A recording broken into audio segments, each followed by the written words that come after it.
Bonsoir à tous et bienvenue sur ma chaîne Paul lui Désiré. Yeah! Aujourd'hui, nous allons parler de la leçon 7 qui porte sur les interpolations des chaînes de caractères. Dans la leçon précédente, nous avons vu comment effectuer des templates URL et style URL. Sans toutefois tarder, nous allons entrer dans le vif du sujet. Parce qu'on s'est arrêté la dernière fois au niveau de notre template URL et notre style URL. Maintenant, ce que nous allons faire aujourd'hui, c'est d'introduire les interpolations en Angular. Si vous ne vous êtes pas rendu compte, on a déjà utilisé des interpolations sans que vous ne le sachiez. Pour faire ce X-ci, si vous vous rappelez, c'était les interpolations qu'on a utilisées à ce niveau ici. C'était dans Travail et dans TS.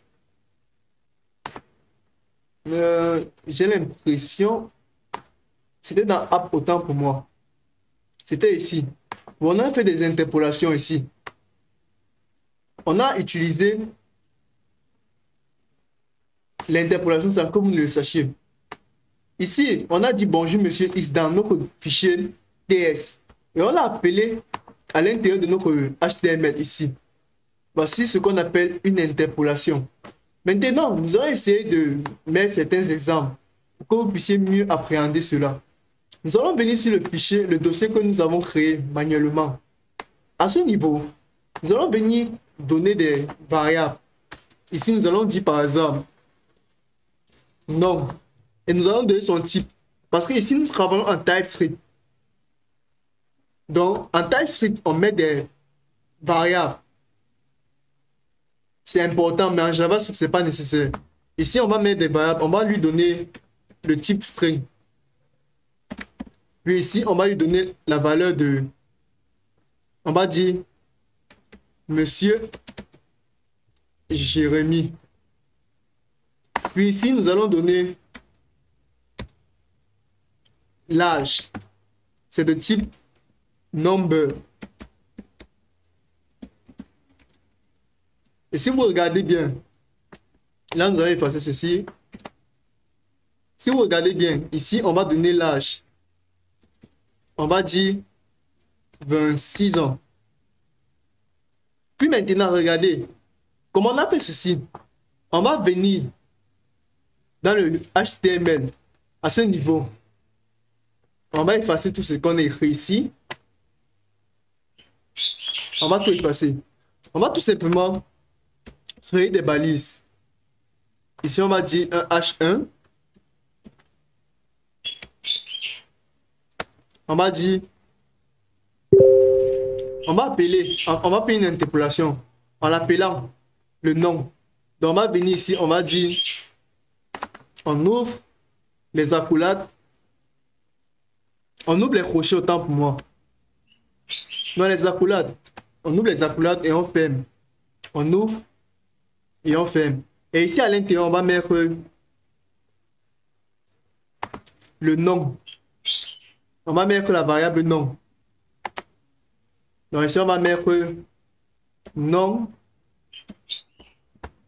Puis ici, on va écrire A.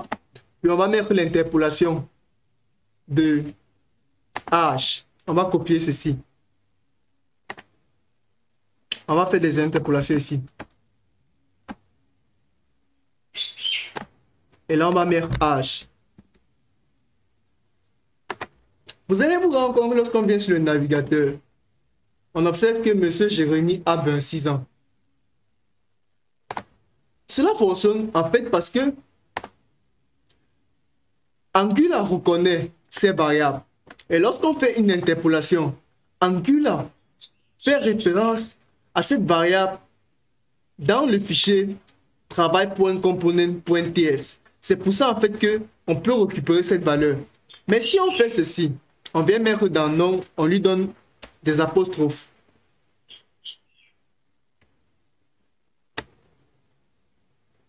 On lui donne des apostrophes comme ceci. Et on revient sur notre navigateur.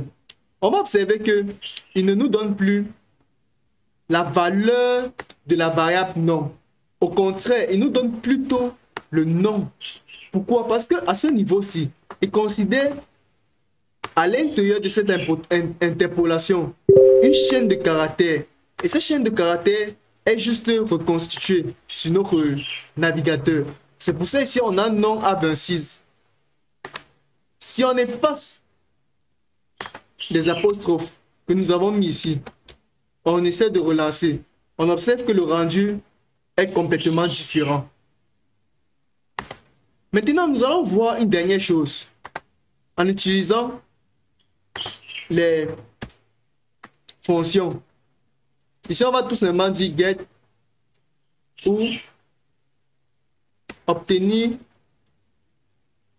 h. Tout simplement. Et à l'intérieur, on va dire obtenir h. Tout simplement. Et à l'intérieur, nous allons ouvrir et nous allons retourner un résultat, bien sûr. Nous allons retourner en fait le h-ci. Donc, nous allons faire ceci. 10.h, tout simplement. Maintenant, nous allons porter cette méthode et venir mettre dans le travail. Notre machine plante un peu.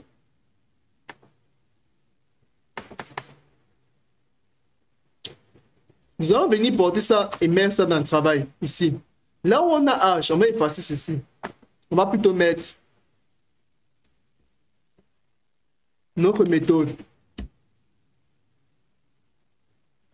On va mettre notre méthode. Puis, on va fermer avec nos parenthèses. Et à côté, on va mettre A.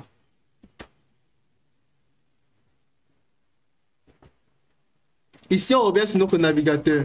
On observe en fait que il n'a pas changé. Il a redonné le même résultat attendu. Tout simplement parce que on utilise une interpolation qui appelle une fonction. Et lorsqu'on appelle une méthode, on utilise des parenthèses pour montrer en fait que c'est la méthode-ci qui fait référence. Et c'est cette méthode-ci, obtenir H. C'était tout pour ce tutoriel. S'il vous plaît, n'oubliez pas de vous abonner, de liker et de partager. Ça me fera un grand plaisir. On se retrouve prochainement pour la suite du contenu. Bonne soirée à vous.